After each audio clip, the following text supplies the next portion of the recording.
शाम आसनसोल नॉर्थ थाना अंतर्गत रेलपार स्थित बाबू तालाब इलाके में एक कचड़े के गोदाम में आग लग गई। आग इतनी भयावह थी कि आग की लपटें 15 से 20 फुट की ऊंचाई तक देखी जा रही थी। इस कचड़े के गोदाम के आसपास रहने वाले लोग दहशत में आ गए। आग इतनी तेजी से फैल रही थी कि लोगों को डर लगने लगा कि ये आग उनके घर को अपनी चपेट में ना ले ले। गनीमत रही कि ऐसा कुछ भी नहीं हुआ और इस घटना की खबर पुलिस प्रशासन तथा दमकल विभाग को दी गई। दमकल की 4 गाड़ियों ने कड़ी मशक्कत के बाद रात में आग पर काबू पा लिया, लेकिन इसके बावजूद आग पूरी तरह नहीं बुझी। गुरुवार की सुबह कचड़े में आग फिर देखने को मिली, जिसकी खबर एक बार फिर दमकल विभाग को दी गई। दमकल की एक इंजन ने आग बुझाया। गुरुवार को दोपहर बाद से क्षेत्र में सामान्य स्थिति है। काम करता उसी में आग लगी है।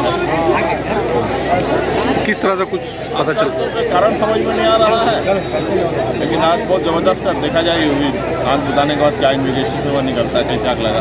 पहुँचने के साथ देखे थे कि 2 तल्ला तक आग था। तो उस वक्त हम लोग पहुँचे तो उस वक्त देखे दानिश भाई है, आज़ाद है, ये लोग सब मिलकर के सारे लोग आग और इलाके के लोग आग बुझा रहे थे। मगर आग इतना ज़बरदस्त था कि लोगों का बस का नहीं था। मगर दमकल वाला को हम लोग धन्यवाद देते हैं कि एक के बाद 2 बाद 3 यहाँ तक कि दमकल रानीगंज से भी वो लोग रवाना ले गया, शासन पहुँच गया। तो हम लोग स्पेशली थैंक्स जनाते हैं कमर साहब का। उन्होंने क्या करा, 3 दमकल पानी से बुझाया। अभी भी थोड़ा आग जल रहा है और संगे संग इलेक्ट्रिक वाला को भी हम लोग फ़ोन कर दिए थे। इलेक्ट्रिक वाला भी ये किया, एक यहाँ लोकल लोग हैं, वो लोग भी इलेक्ट्रिक को दिलाया था। कोई बड़ा घटना होने से बच गया। इससे हम लोग को कुछ सीख लेने का है। जो लोग पटाखाबाजी आतिशबाजी करते हैं, इसे परहेज करें। आतिशबाजी करने की वजह से ही आज ये हुआ है। नुकसान तो बहुत बड़ा था और फायर ब्रिगेड का अमला था यहाँ पे। रात में आया और 5 तो फायर ब्रिगेड आया यहाँ पे। रात में माने कि आग को बुझाया गया, किसी तरह काबू पाया गया। और यहाँ पे मौजूद थे उस वक्त यहाँ के डिप्टी मेयर वसीमुल हक साहब थे, बोरो चेयरमैन उत्पल सिन्हा थे। लेकिन फिर सुबह हम पता चला कि आग जो है फिर से बढ़ना शुरू हो गया। तो फिर उसके लिए यहाँ के जो यहाँ डिप्टी मेयर साहब है वो JCB मंगाए कारपोरेशन का। फिर ये भी फायर ब्रिगेड के लोग आए। बहुत मुशक्क़त के बाद जो है वो आग जो है थमा। अभी लोड शेडिंग का भी मसला है, उसके लिए भी नया केबिल लग रहा है जो आग का वजह से जो यहाँ पर बर्बाद हुआ। और अगल बगल बहुत मैंने खौफ का माहौल था जिस टाइम जो हालत हुआ। उधर गुरुवार की शाम आसनसोल के काली पहाड़ी के पास स्थित डंपिंग यार्ड में भी भयंकर आग लगने से अफरा तफरी का माहौल बन गया। आग लगने के कारण पूरा इलाका धुएं से भर गया। नेशनल हाईवे 2 से आने जाने वाले वाहनों में बैठे यात्रियों को धुएं से काफी परेशानियां हुई। लोगों को सांस लेने तक में दिक्कत होने लगी। आग लगने की खबर दमकल विभाग को दी गई। दमकल के कर्मचारी डंपिंग यार्ड पहुंचे और आग पर काबू पाने का प्रयास करने लगे। इसी बीच विद्युत विभाग की ओर से इलाके की विद्युत बंद कर दी गई ताकि आग के कारण कोई बड़ी दुर्घटना न घटे। आग किस कारण से लगी फिलहाल इसका पता नहीं चल पाया है। खबर दिखाए जाने तक आग बुझाने का कार्य जारी था।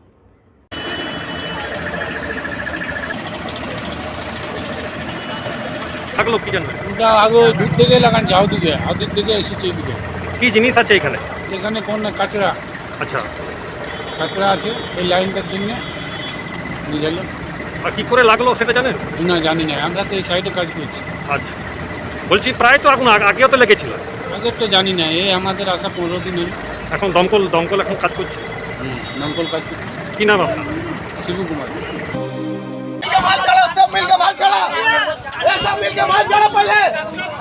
गुरुवार की शाम ही जामुड़िया थाना अंतर्गत गोविंद नगर मोड़ पर एक मछली से भरी पिकअप वैन अनियंत्रित होकर पलट गई। किसी तरह चालक और खलासी को स्थानीय लोगों ने मिलकर गाड़ी से बाहर निकाला, लेकिन गाड़ी में भरी हुई मछलियां सड़क पर आ गई। आनन फानन में मछलियों को दूसरी गाड़ी में डालकर अन्य जगह ले जाया गया। घटना में चालक और खलासी घायल हो गए। इस दुर्घटना की वजह से तकरीबन 20 मिनट तक राष्ट्रीय राजमार्ग बंद रहा। स्थानीय पुलिस प्रशासन की मदद से दुर्घटनाग्रस्त गाड़ी को वहां से हटाया गया। इसके बाद राष्ट्रीय राजमार्ग पर आवागमन दोबारा शुरू हुआ। बताया जा रहा है कि पिकअप वैन की गति इतनी तेज थी कि चालक ने अपना संतुलन खो दिया, जिस कारण ये दुर्घटना घटी। मछली की गाड़ी रानीगंज से होकर आसनसोल की तरफ जा रही थी, तभी गोविंद नगर मोड़ पर यह घटना घटी। কি ছিল গাড়িতে? আচ্ছা, কি করে কোনো ইনজোর্ড হয়েছে কি? ড্রাইভার খালাসি ঠিক আছে?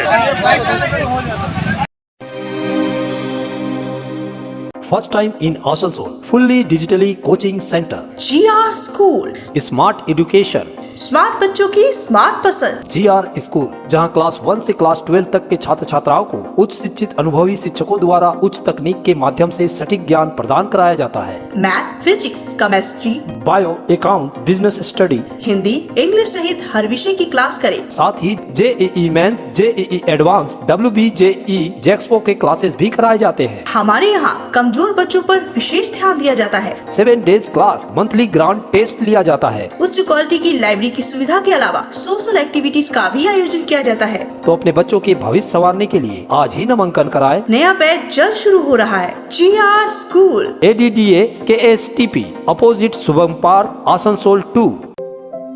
तुम्हारे घर के फर्नीचर बहुत आकर्षक लगता है बहुत महंगा है। अरे नहीं, उतने महंगे नहीं, रीजनेबल रेट पर ही लिए। अच्छा, डिजाइन तो बहुत एट्रैक्टिव है, लगता है क्वालिटी में दम नहीं होगा। कौन कहता है? ये फर्नीचर वर्ल्ड क्लास है, प्योर सागवान के, क्वालिटीदार और टिकाऊ भी। क्या सच में? हाँ, तुम्हें भी फर्नीचर लेना हो तो फर्नीचर वर्ल्ड एक बार जरूर जाना। वहाँ फर्नीचर के एक से बढ़कर एक कलेक्शन, वो भी तुम्हारे बजट में। साथ ही वहाँ फाइनेंस फैसिलिटी भी उपलब्ध है। सच में? तब आज ही अपना हबी को कहूँगी फर्नीचर वर्ल्ड चले। फर्नीचर लवर्स की पहली पसंद, GT रोड, शनि मंदिर के सामने, नूरुद्दीन रोड, आसनसोल। इस समाज में ऐसे बहुत ही कम उदाहरण देखने को मिलते हैं जहां ससुराल वाले अपनी विधवा बहू की जिंदगी संवारने के लिए उसका विवाह करवाने की पहल करते हैं। लेकिन ऐसा एक वाकया गुरुवार को घाघर बुढ़ी मंदिर में देखने को मिला, जहां समाज को एक मिसाल देते हुए ससुराल वालों ने 27 वर्षीय विधवा बहू का विवाह काख्या गांव के एक व्यवसायी से किया। परिजनों ने इस विवाह को लेकर जो कुछ भी कहा उससे हमारे समाज के संकीर्ण सोच वालों को सीख लेनी चाहिए। কাজটা একটা সামাজিক ভালো কাজ, সেই হিসেবে চিন্তা ভাবনা করে প্লাস ওর ভবিষ্যতের কথা ভেবে আমরা এই সিদ্ধান্ত গ্রহণ করেছি। আমার বাড়িতে বলতে আমার বাবা মা সবাই সবকিছু মেনে আমরা আমাদের বাড়ির বউকে বাড়ির মেয়ে হিসেবে বিয়ে দিলাম আর কি। মানে বাড়ির মেয়ে হিসেবে যেভাবে বিয়ে দেয় আমরা বাড়ির বউকে সেইভাবে বিয়েটা দান সামগ্রী ফার্নিচার মানে যেভাবে যা যা ফর্মালিটিস আছে সেই সব করেই জাস্ট মানে বাড়ির মেয়ে হিসেবে বিয়েটা দিলাম। আমার বড় ভাই পর একটা যার সাথে বিয়ে হচ্ছে সে দুর্ঘটনায় তার স্বামী মারা যায়। দুর্ঘটনা খুব কম বয়স মেয়েটা। তারপর আমাদের সাথে একটা যোগাযোগ হয় ওই রিম্যারেজ করার জন্য। তো দুপক্ষই সেটা মানে যার সাথে বিয়ে হয়েছিল সাথী পরিবার এবং আমরা খুব যোগাযোগ করি এবং যোগাযোগের আমরা দুজনে স্থির মনে করি না আবার তাদের বিয়ে হোক। আমাদের উপযুক্ত একটা ভাইপো, বিয়ের উপযুক্ত ভাইপো ছিল, সেইগুলোকে আমি এগিয়ে গেলাম এবং ওনারাও এগিয়ে এলো এবং দুজনের মধ্যে আমাদের মিউচুয়াল করা হলো, তারপর বিয়ে মনে স্থির করে নিলাম।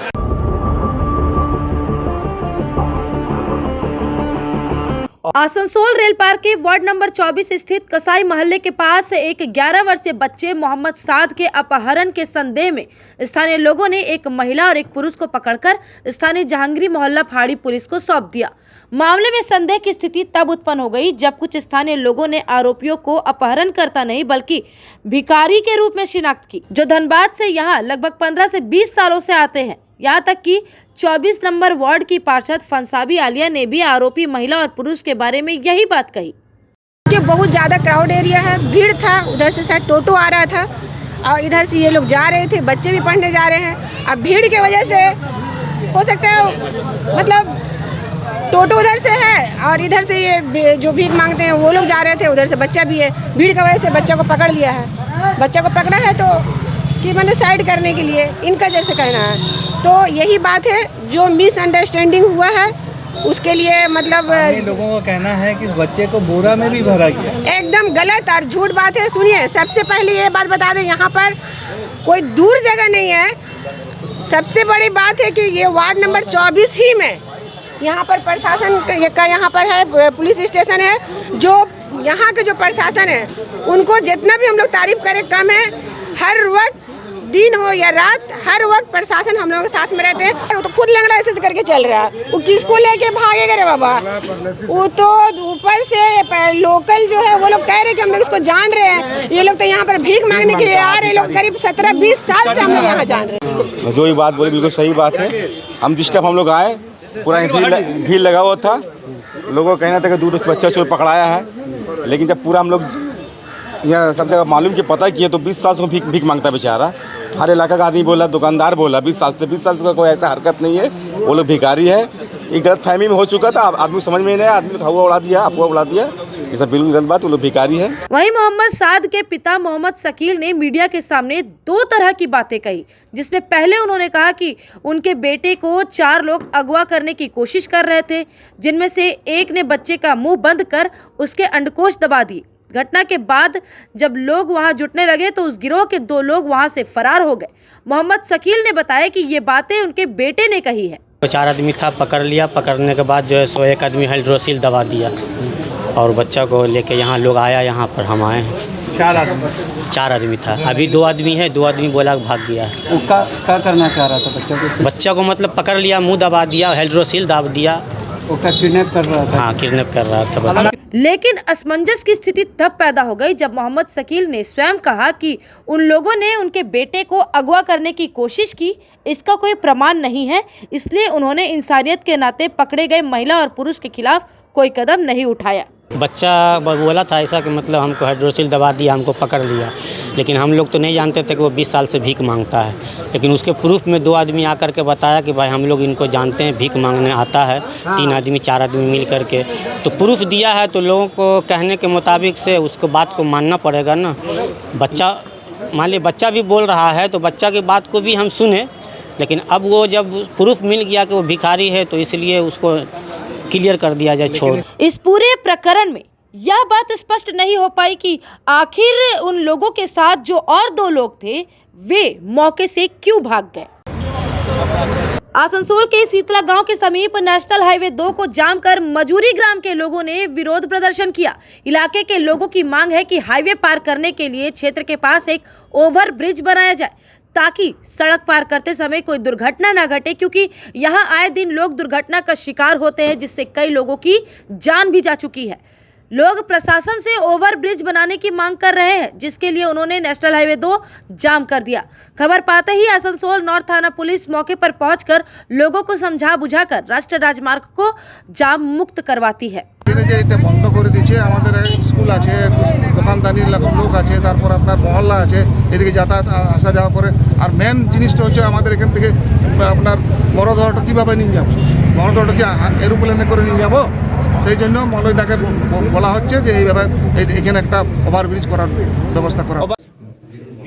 तृणमूल कांग्रेस की ओर से बाराबनी प्रखंड में पश्चिम बंगाल के प्रति केंद्र सरकार की अवहेलना और केंद्रीय एजेंसियों द्वारा तृणमूल कांग्रेस के नेताओं के उत्पीड़न के खिलाफ 12 मार्च को एक बाइक रैली का आयोजन किया गया है। गुरुवार को इस बाइक रैली के संबंध में चर्चा करने के लिए बाराबनी प्रखंड तृणमूल कांग्रेस कार्यालय में एक बैठक आयोजित की गई। बैठक में बाराबनी प्रखंड के तृणमूल अध्यक्ष असित सिंह, जाम ग्राम पंचायत के मुखिया केशव राउत, पानुड़िया ग्राम पंचायत के प्रधान विश्वजीत सिंह, पश्चिम बर्धमान जिला परिषद सदस्य पूजा मद्दी सहित अन्य नेता मौजूद थे। आपको बता दें कि 12 मार्च को मोटर बाइक रैली पानुड़िया से शुरू होकर गिरमिट मोड़ पर समाप्त होगी। इस बाइक रैली में आसनसोल नगर निगम के मेयर सह बाराबनी विधायक विधान उपाध्याय भी शामिल होंगे। 12 तारीखे একটা যেহেতু কেন্দ্রীয় সরকার পশ্চিমবঙ্গের উপর বঞ্চনা করে চলেছে, মুখে কাগজে কলমে বলছে যে পশ্চিমবঙ্গের সবচেয়ে ভালো কাজ হয়েছে, বাংলা ভাষার জন্য কোনো দুর্নীতি হয়নি, দিল্লি টিম পাঠিয়েছে, 100 দিনের কাজে কোনো দুর্নীতি হয়নি, দিল্লি টিম পাঠিয়েছে, এবং টিএমসি নেতৃত্বকে যেভাবে হেনস্থা করা হচ্ছে ইডি সিবিআই দিয়ে, মানে যে কোনো উপায়ে পশ্চিমবঙ্গ অর্থনীতি অবরুদ্ধ করার চেষ্টা করছে মোদি এবং অমিত শাহ। তারই প্রতিবাদে এবং একটা দালাল জুটেছে পশ্চিমবঙ্গের বিরোধী দলনেতা শুভেন্দু অধিকারী। উনি চাইছেন পশ্চিমবঙ্গের মানুষকে কীভাবে খতম করে দেওয়া যায়, পশ্চিমবঙ্গের মানুষের সমস্ত পরিষেবা থেকে বন্ধ করে দেয়। তারই প্রতিবাদে আমরা একটা মোটরসাইকেল র্যালি বাইক করব রবিবার সকাল 9:30টায়। উপস্থিত থাকবেন আমাদের সকলের প্রিয় বিধায়ক আসানসোল মহানগরী বিধান উপাধ্যায়, সাথে থাকবেন আমাদের সমস্ত কর্মীরা।